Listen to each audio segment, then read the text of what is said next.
La loterie de l'NBA, c'est arrangé, ça? Ben non, c'est pas arrangé. Mais disons que le hasard a bien fait les choses pour les Mavericks.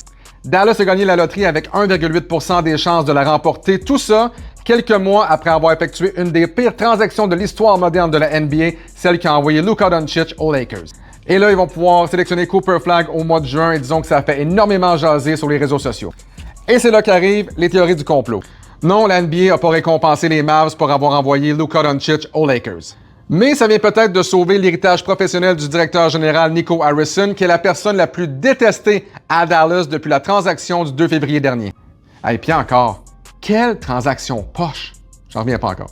C'est qui Cooper Flag? C'est un gars rempli de talent, 18 ans seulement, un phénomène qui a joué à Duke cette saison, un joueur de concession qui a le potentiel d'être un joueur générationnel. Clairement, c'était le meilleur joueur dans la NCAA cette saison. Et là, il s'en va dans une équipe, les Mavericks, qui comptent déjà en ses rangs Kyrie Irving, même s'il est blessé, et Anthony Davis.